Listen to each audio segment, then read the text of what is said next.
Friends of mine have just returned from Botswana, and they had the most amazing time. The guides looked after them so terribly well because of the importance of tourism, but their knowledge was just phenomenal. Absolutely. And I mean, I went to Botswana myself in April on my honeymoon, and we were really well looked after. And yes, you're right, the guides are absolutely brilliant. It's choosing, you know, we would know which companies and which camps would provide you the best guides and the best experience. Certainly we can advise you on that. But yes, you must remember that when you go on a holiday to Africa, you are supporting many people and the upliftment of the communities. So, for example, with safari guides, they might themselves be supporting 17 people on their salary. So, you know, it's essential that we keep sending people to Africa and they keep loving it, and we're very happy to be supporting it. Because it's not done in a patronising way either. Absolutely not. You know, these people work very hard and they're very proud of their jobs, and we're happy to support them in that way. Now, you mentioned you were in Botswana on your honeymoon. To me, Africa does always conjure up those romantic sunsets. Absolutely. And it has become such an emerging continent for honeymooners. Absolutely. We certainly found lately that people are possibly getting married later, they have more disposable income, they've maybe travelled quite a lot in their life to the continent and things like that, and then when it comes to their honeymoon, they really want something completely different, something their friends haven't done before, and something really exotic, so they can come back and say that that's what they've done. It also is the holiday of your lifetime, you know, generally your honeymoon is.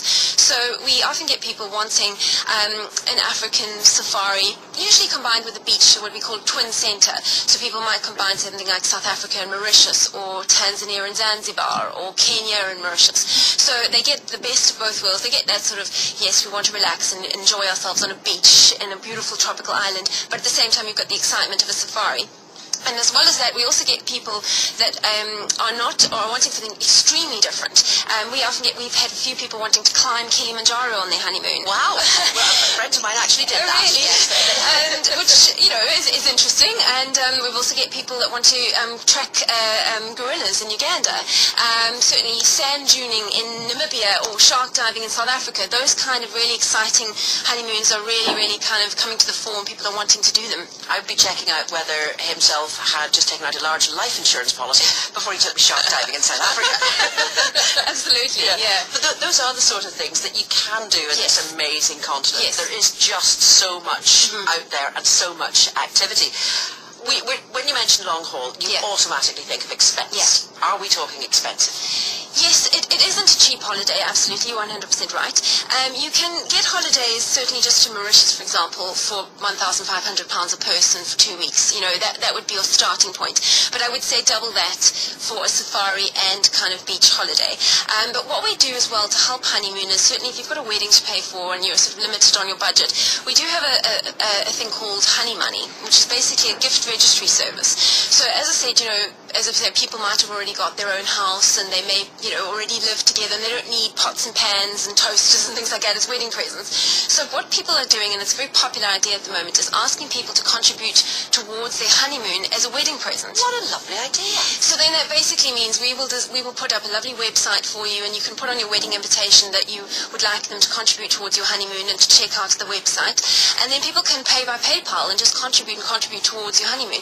And if you still feel a little bit uncomfortable asking people for money, you can get around that by also asking them for activities that they can do while on their honeymoon. So, for example, a hot air balloon safari, or a luxury dinner on the beach, or, you know, room upgrade or a massage. And then people can kind of pay for that as a wedding present rather than more traditional wedding presents. And that certainly is very popular with our clients at the moment. Well, as you say, when so many people do have their own homes, that they don't need the extra saucepans or whatever. That's a great. And honey money, what a lovely idea. Yes. Now, also, we're talking about all the different places, and as I say, so many places in Africa do come to the fore purely and simply because of the holiday, what we call the holiday hotspots, troubles in the region. That's where it's important to get the guides and get the information, and plus going through a reputable travel agent. So should problems arise, you've always got somebody there on the ground to help. Absolutely. That's why, it's better to book Africa through a reputable operator like ourselves rather than just online, because you don't really know what you're going to get.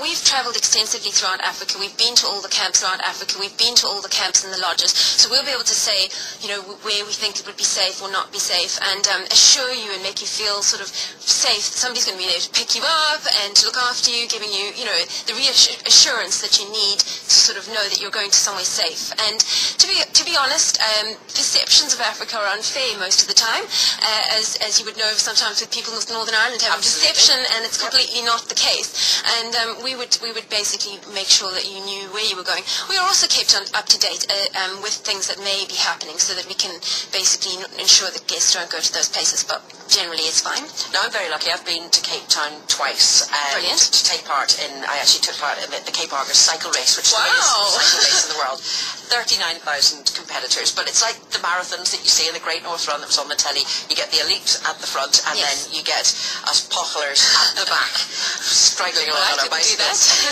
But we stayed in Cape Town. Yes. That's where it was based. And what I noticed the two times that I was there was that the difference in security levels as Yes. well. The African governments are taking security of tourists very, very seriously. So where we were staying, there were security guards on nearly every street corner, private security firms. People are still worried about going to the cities, Yes. and the possibility Yes. of muggings and Yes. robberies, etc. But No, absolutely. I mean, I can understand those concerns, but funnily enough, I just read an article yesterday, and it was they just published a survey of people that they asked while they were at the World Cup, and they asked a numerous number of people from all different kind of countries how they felt about the safety within South Africa. Did they feel safe? And they said something like 69% said they felt safe, and the rest of them felt very safe. So there really wasn't, as you say, there is security. It is a perception, and when they actually get there, they go, what was I worried about? Exactly. Most of the time that is the case. And we've sent hundreds and hundreds of people to Africa, and we've never, ever had an incident, and people come back saying, what was I worried about? Well, I have to say, I just thought Cape Town was one of the most beautiful cities I've ever been, and emerging, and so much growth going on. Plus, the accommodation, if you look around, it can be pretty cheap. Absolutely. We can do anything for you. You can stay in very reasonably priced guest houses, which would be more like boutique-style hotels. And they can be very reasonably priced at £40 a person per night or something like that. And then you can go up and up and up in standard, and you can get the top hotels in the world can be in South Africa. So you can get a wide range of accommodation. But what I particularly like about going to Africa, particularly maybe South Africa, is that you get to interact with cultures, and it doesn't have to be in a derogatory kind of manner. Oh yes, we're going to a tribal village. You're just interacting with people on a regular basis all day. Every time you're interacting with somebody working at a hotel or at a restaurant, and you get a real cultural experience wherever you go. Yes, because there are the township trips. Yes. I actually did exactly as you said. I felt a bit awkward about doing that. I thought this is putting people who are actually living in their houses on display, like going to a zoo, and I wasn't happy doing it. But then somebody explained, well, the money that you're spending on that is going to help those people in that township. You've just got to find the right one. Some of them can be, you feel like you're being voyeuristic and things like that. But no, I tend to find that as long as you find the right people, and as you say, you've always got to remember that you are benefiting people by coming to the country and visiting the countries themselves. And people are getting jobs because of the fact that you're coming to visit, and that's what they need. They need jobs. And the outdoor activities that there are to do, we walked up Table Mountain and I've sailed off the top of it. Brilliant. What a way to see Cape Town. It's a very much, well, certainly particularly South Africa, but and Namibia, places like that, very much an adventure type of place to go to. So, people who like to bungee jump or go shark diving or sand dune surfing, things like that, there is that to do. And, you can explore it on a self-drive, for example. South Africa and Namibia, you can get in the car and off you go and feel safe enough to do that. Because the roads, the infrastructure there, absolutely fantastic. Very much so. And that would be more South Africa, Namibia. Other parts of Africa, such as Tanzania, Kenya, you wouldn't tend to do that. You tend to do more of a sort of with a guide and things like that. But that's what's great about Africa. You can do a self-drive in South Africa, and then, once you've got a taster of Africa, which South Africa is the taster country, you know what I mean? It eases you into Africa, and once you've got hooked or, you've been bitten by the bug, as I say, then you tend to want to go to other countries in Africa and really get to grips with them.